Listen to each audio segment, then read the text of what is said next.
Hello friends, विद्यार्थी classes math plus में आपका स्वागत है। आज हम यूपी बोर्ड एग्ज़ाम 2024 में 27 फरवरी को हुए गणित के पेपर को सॉल्व करेंगे, जिसका पेपर कोड 822 एच जेड है। इसमें 20 प्रश्न बहुविकल्पी हैं, तो हम बहुविकल्पी प्रश्न को हल करेंगे, जो खंड अ है। अब खंड अ में ये देखिए, पहला प्रश्न है परिमेय संख्या होगी। तो इसमें 4 ऑप्शन दिया गया है।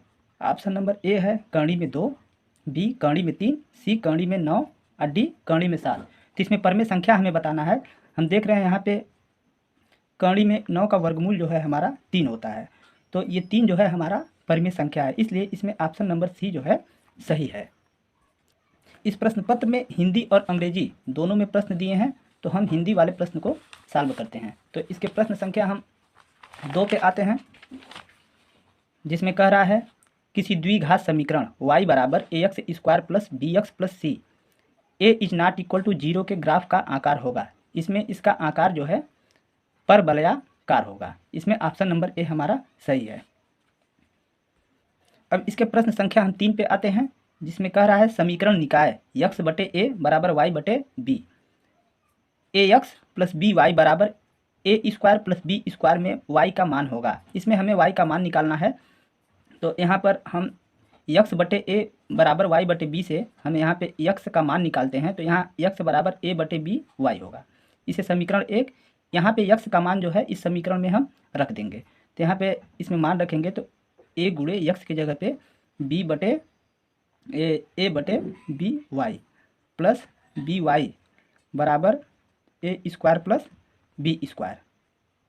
इसे हम हल करते हैं तो ए स्क्वायर बटे b y plus b y बराबर a square plus b square. यहाँ पे एलसीएम लेंगे तो यहाँ पे आ जाएगा a square y plus b square y बटे बी बराबर a square plus b square. यहाँ पे हम वाई कॉमन लेंगे तो ब्रैकेट में आएगा ए स्क्वायर प्लस बी स्क्वायर बटे बी बराबर a square plus b square. अगर हम वाई का मान निकालें तो ये ए स्क्वायर प्लस बी स्क्वायर गुणे ये बी ऊपर चला जाएगा और बटे ए स्क्वायर प्लस बी स्क्वायर, इससे ये कट जाएगा, तो वाई का मान जो है हमारा बी होगा। तो इसमें जो है ऑप्शन नंबर सी जो है हमारा सही है।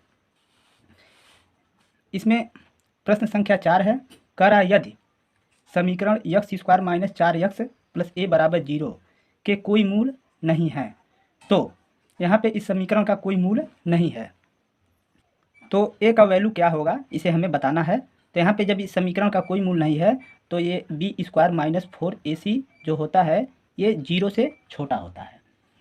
तो यहाँ पे b की जगह पे हम -4 रखेंगे, तो -4 का स्क्वायर -4 गुणे ए की जगह पे 1 और गुणे सी की जगह पे ये हमारा ए होगा इज लेस देन 0। ये हो जाएगा 16 -4a इज लेस देन 0। यहाँ पे लिखें -4a इज लेस देन ये 16 जो होगा ये दूसरे साइड जाएगा तो -16 होगा। इसे हम काट देंगे तो 4 चौका 16 यानी a इज लेस देन 4। ये जो है हमारा ऑप्शन नंबर डी जो है सही होगा।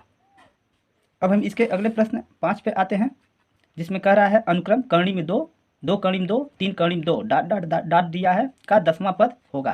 तो यहाँ पे हम 10वां पद निकालते हैं। ये प्रश्न संख्या 5 हमारा है कर्ण में 2, 2 कर्ण में 2, 3 कर्ण में 2 डॉट डॉट डॉट। यहाँ पे a बराबर हमारा कर्ण में 2 है, d बराबर निकालेंगे तो 2 कर्ण में 2 माइनस कर्ण में 2, तो यहाँ पे घटा लेते हैं तो ये हमारा कर्ण में 2 होगा। तो d का मान जो है कर्ण में 2 है, यहाँ n बराबर 10 है, तो हमारा 10वां पद होता है a प्लस 9d। तो a की जगह पे हम लिख दें कर्ण में 2 और प्लस 9d के जगह पे कर्ण में 2। इसे हम जोड़ते हैं तो 9 एक 10 कर्ण में 2 होगा। इसका वर्ग हम करेंगे तो ये कर्ण के अंदर जाएगा, यानी लिख सकते हैं 100 गुणे 2 बराबर कर्ण में 200। तो इसका 10वां पद जो होगा कर्ण में 200 होगा। तो इसमें जो है हमारा ऑप्शन नंबर सी जो है कर्ण में 200 सही है। अगर आपको सारे प्रश्न समझ में आ रहे हैं तो वीडियो को लाइक कर दीजिए और चैनल को सब्सक्राइब कर दीजिए। तो हम इसके अब प्रश्न संख्या 6 पर आते हैं। जिसमें करा निम्नलिखित सारणी का माध्य होगा। एक सारणी दिया हुआ है तो इस सारणी का हमें माध्य ज्ञात करना है। प्रश्न संख्या 6, इसमें वर्ग अंतराल है, यहाँ पे बारंबारता है जिसे हम f से दर्शाएंगे। एक लिखते हैं मध्य बिंदु और फिर लिखेंगे एक कॉलम और f गुणे यक्स। अब यहाँ बारंबारता वर्ग अंतराल में जो है हमारा 0 से 5, 5 से 10, 10 से 15, 15 से 20 हमारा बारंबारता है 2, 4, 6, 10। तो हम इसका मध्य बिंदु निकाल लें तो 0 + 5 5 होगा, इसका मध्य बिंदु 2.5 होगा। ये 10 और 5 15, 15 का आधा जो होगा 7.5 हो जाएगा। यहाँ 15 10 25, 25 का आधा 12.5, ये 20 और 15 35 हो जाएगा, इसका आधा 17.5। तो यहाँ पे हम ये f गुणे यक्स कर लेते हैं। ये 25 दूना 50 यानी 5 हो जाएगा और ये 7.5 का गुणा 7.5 का गुणा जब 4 में करेंगे तो 4 × 5 = 20 और 4 × 7 = 28, 2 30 यानी ये 30 हो जाएगा। और 6 का गुणा 12.5 में करेंगे तो ये 6 × 5 = 30, 6 दूना 12, 3 15, 6 × 6 1 7 75 हो जाएगा। 10 का गुणा 17.5 में करेंगे तो ये 175 होगा। अब इसको हम जोड़ लेते हैं, ये सिग्मा यफ, इसे जोड़ेंगे 6 4 10, 2 12, 12 10 22। इसको जोड़ते हैं सिग्मा यफ यक्स, यहाँ पे 5 5 10 5 15 और 7 3 10, 7 17, 1 18 और 1 1 2 285 होता है। यहाँ पे माध्य बराबर हमारा फार्मूला होता है सिग्मा यफ एक्स अपान सिग्मा यफ। तो सिग्मा यफ एक्स जो है 285/22। अब 285 में जब 22 का हम भाग देंगे तो ये 12.95 इसका माध्य हो जाएगा। तो इस प्रश्न का ऑप्शन नंबर सी 12.95 सही है। अब प्रश्न संख्या 7 पे आते हैं, जिसमें कह रहा है त्रिभुज ABC तथा त्रिभुज DEF में AB/DE बराबर BC/FD हो तो दोनों त्रिभुज समरूप होंगे यदि ऑप्शन ए दिया है कोण B बराबर कोण E, B कोण A बराबर कोण F, C कोण A बराबर कोण D और D कोण B बराबर कोण D। तो यहाँ पे ये त्रिभुज है हमारा, एक ABC और एक और त्रिभुज है ये DEF। यहाँ पे ये जो है AB/DE, ये AB जो है ये DE के संगत है और BC/FD, ये BC है जो ये FD के संगत है। तो यहाँ पर हम देखते हैं ये कोण B और यहाँ पे ये कोण D इसके संगत होंगे, तो इसलिए कोण B जो है कोण D के बराबर होगा। तो यहाँ पे कोण B बराबर कोण D, ये ऑप्शन नंबर डी जो है हमारा सही होगा। अब इसके हम प्रश्न संख्या 8 पे आते हैं। इसमें कह रहा है शीर्ष 0 4 0 0 और 3 0 वाले त्रिभुज का परिमाप होगा। हमें इसका परिमाप निकालना है। ये प्रश्न संख्या 8,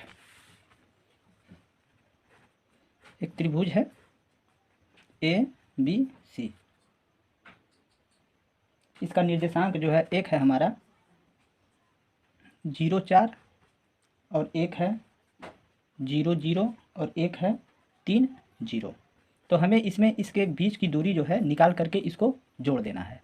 तो यहाँ पे AB बराबर निकाल लें, फार्मूला होता है कर्णी में x1 - x2 का whole square plus y1 - y2 का होल स्क्वायर। तो यहाँ पे x1 के जगह पे 0 आप प्लस x2 की जगह पे 0, ये 0 - 0 का होल स्क्वायर प्लस y1 के जगह पे ये 4 - 0 का होल स्क्वायर। तो ये 0 - 0 यानी 0 हो जाएगा, 0 का स्क्वायर करेंगे तो ये 0, अब प्लस ये 4 में से 0 निकालेंगे तो 0 होगा और 4 का स्क्वायर करेंगे तो ये 16, इसका 16 में 0 जोड़ेंगे तो 16 और इसका वर्गमूल निकालेंगे तो ये 4, यानी ये 4 मात्रक हो जाएगा। अब यहाँ पे हम BC निकालते हैं।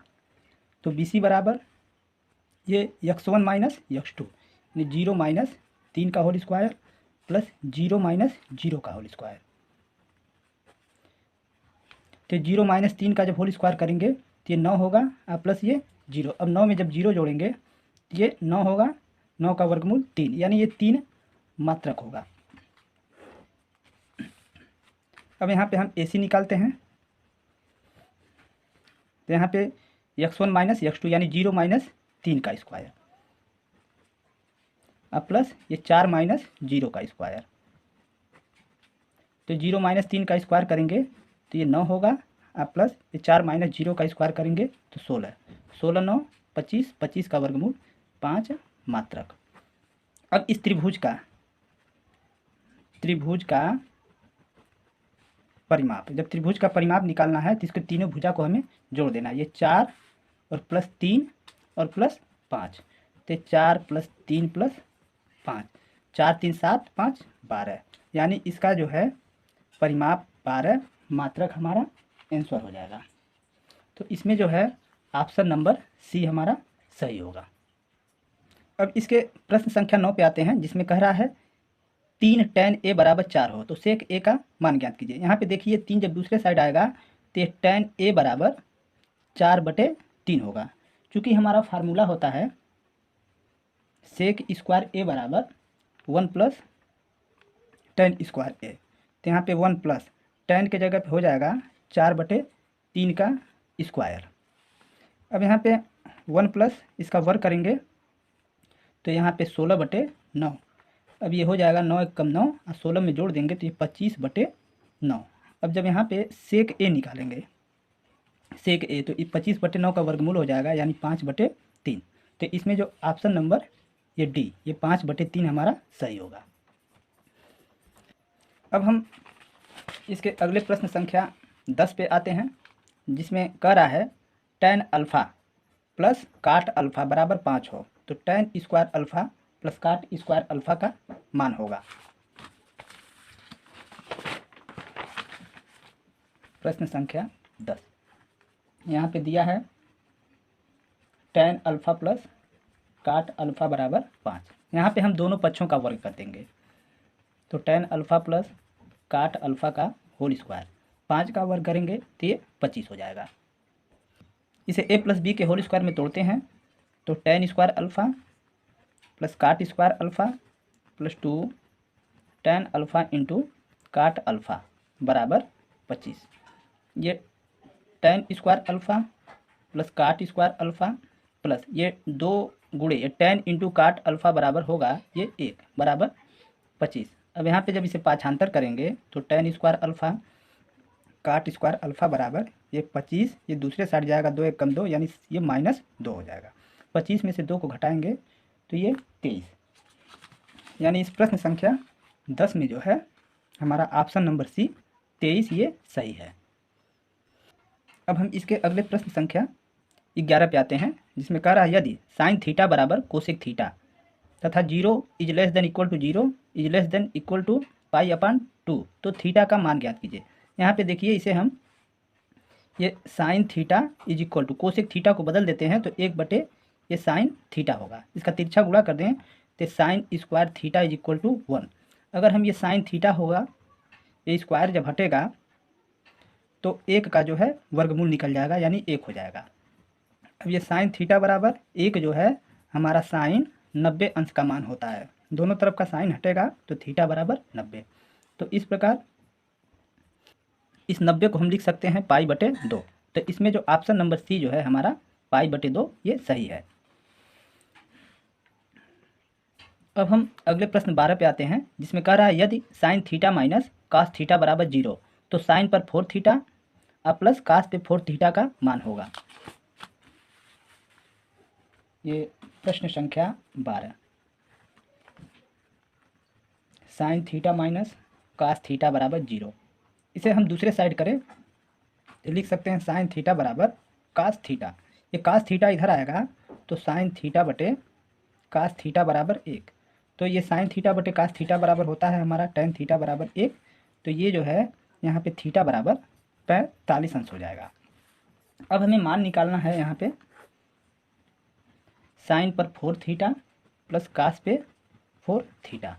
इसे हम लिख सकते हैं साइन थीटा पे पावर 4 और प्लस कास थीटा पे पावर 4। तो यहाँ पे साइन थीटा की जगह पे ये हम 45 अंश वैल्यू रखेंगे। तो साइन 45 अंश पे पावर 4 प्लस कास 45 अंश पे पावर 4। तो साइन 45 अंश का मान जो है हमारा 1/कर्ण में 2 होता है पे पावर 4 और प्लस कास 45 अंश का भी मान 1/कर्ण में 2 पे पावर 4। अब हम 1/कर्ण में 2 पे पावर 4 इसको हल करेंगे तो 1/4 होगा और प्लस ये भी हमारा 1/4 होगा। दोनों को जोड़ते हैं तो 2/4 होगा। 2 से ये काट देंगे, 2 1 कम 2, 2 दूना 4, यानी इसका वैल्यू जो है हमारा 1/2 होगा। तो इस 12वें प्रश्न में हमारा ऑप्शन नंबर बी 1/2 सही है। अब इसके प्रश्न संख्या 13 को हम देखते हैं, जिसमें कह रहा है एक बिंदु Q से एक वृत्त पर स्पर्श रेखा की लंबाई 24 सेमी है तथा Q की वृत्त के केंद्र से दूरी जो है 25 सेमी है, तो वृत्त की त्रिज्या होगी। प्रश्न संख्या 13, ये हमारा वृत्त है और यहाँ पे एक बिंदु Q है, ये वृत्त का केंद्र है। इस पर यहाँ बिंदु Q से इस वृत्त पर स्पर्श रेखा ये PQ है। तो स्पर्श रेखा की लंबाई जो है हमारा 24 है और इस केंद्र से इस बिंदु Q के बीच की दूरी जो है 25 है। तो हमें इस वृत्त की त्रिज्या, ये वृत्त की त्रिज्या ज्ञात करना है। हम जानते हैं कि वृत्त की स्पर्श रेखा जो होता है त्रिज्या पर लंब होता है। तो यहाँ इस तरीके से 90 डिग्री का कोण बनेगा और OPQ जो है हमारा समकोण त्रिभुज बनेगा। तो जिसमें ये OQ कर्ण है, तो हमें OP का मान निकालना है। तो यहाँ पे हो जाएगा OP स्क्वायर बराबर OQ पर स्क्वायर माइनस PQ पर स्क्वायर। तो OP ये OQ के जगह पे हमारा 25 पर स्क्वायर और माइनस PQ के जगह पे 24 पर स्क्वायर। तो 25 का स्क्वायर जब करेंगे तो ये हमारा 625 माइनस 24 का स्क्वायर करेंगे तो ये 576। अब इसको घटा लेंगे तो 15 में से 6 निकलेगा 9 और यहाँ पे 11 में से 7 निकल जाएगा तो 4, यानी OP स्क्वायर बराबर हमारा 49 आ गया।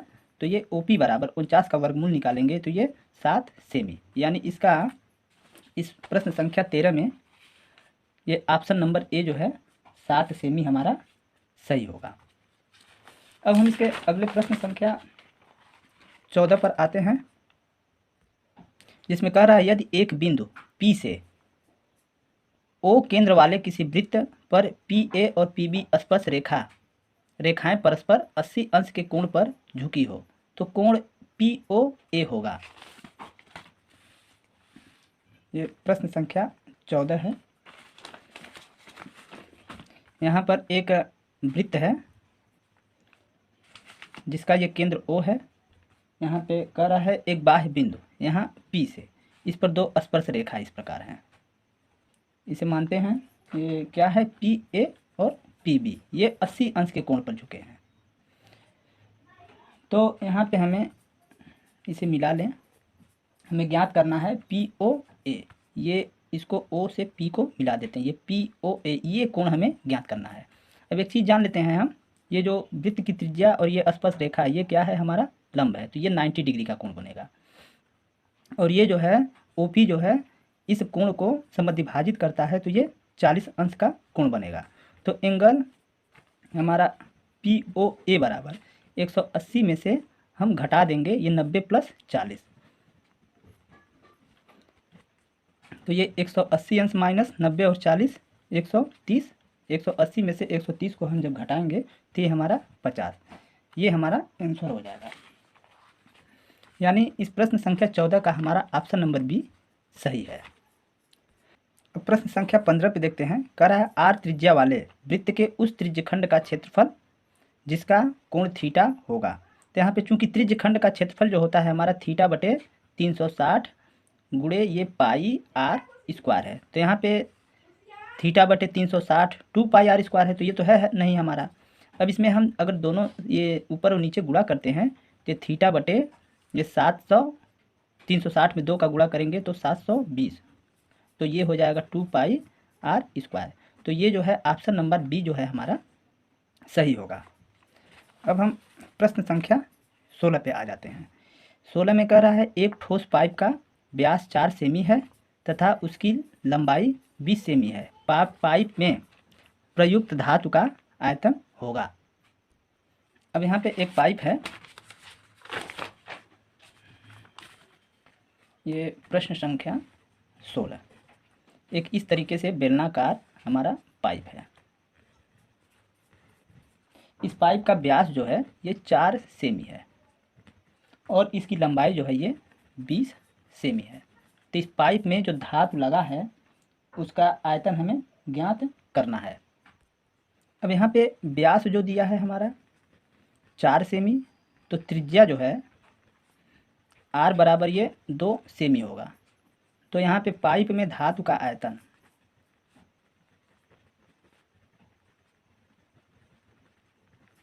हमारा फार्मूला होता है पाई r स्क्वायर h। तो पाई के जगह पे हम पाई ही रहने दें क्योंकि इसका आंसर जो है पाई में दिया है। r की जगह पे क्या लिखेंगे 2 पर स्क्वायर अगुणे h की जगह पर हम ये 20 रखेंगे। तो यहाँ पे 2 का वर्ग 4 और 4 का गुणा जब हम 20 में करेंगे तो ये 80 पाई घन सेमी। तो इस पाइप में धातु का आयतन जो है 80 पाई घन सेमी हमारा आंसर हो जाएगा। तो इसमें जो है प्रश्न संख्या 16 में ऑप्शन नंबर डी सही है। अब प्रश्न संख्या हम 17 पे आते हैं, जिसमें कह रहा है आर त्रिज्या के एक ठोस अर्धगोले का कुल पृष्ठीय क्षेत्रफल होगा। तो इसमें अर्धगोले का कुल पृष्ठीय क्षेत्रफल जो है 3 पाई r स्क्वायर होगा। इसमें ऑप्शन नंबर सी हमारा सही है। अब प्रश्न संख्या 18 पे आते हैं, निम्नलिखित सारणी का मध्यक वर्ग होगा। तो इसका मध्यक वर्ग ज्ञात करने के लिए हम इसमें संचयी बारंबारता निकालना पड़ेगा। इसकी संचयी बारंबारता ज्ञात करने के लिए इसकी संचयी बारंबारता 2 है और इसमें 8 में हम 2 को जोड़ेंगे तो ये 10 हो जाएगा और ये 12 में हम 10 को जोड़ेंगे तो ये 22 होगा और 18 में ये 22 को जोड़ेंगे तो 10 ये 40 हो जाएगा और 40 को हम 10 में जोड़ेंगे तो ये जो है 50 हो जाएगा। अब यहाँ पे हम n/2 निकाल लें, यानी 50/2 बराबर 25। तो ये 25 जो है 22 से अधिक है और 40 से कम है, यानी इस वाले वर्गांतराल में हमारा 25 होगा। तो इसका मध्यक वर्ग जो है 30 से 40। तो इसमें ऑप्शन नंबर हमारा सी जो है 30 से 40 सही है। अब इसके हम 19 प्रश्न को हल करेंगे, जिसमें कह रहा है एक बारंबारता सारणी का माध्य तथा मध्यक क्रमशः 30 तथा 35 है, तो इसका बहुलक होगा।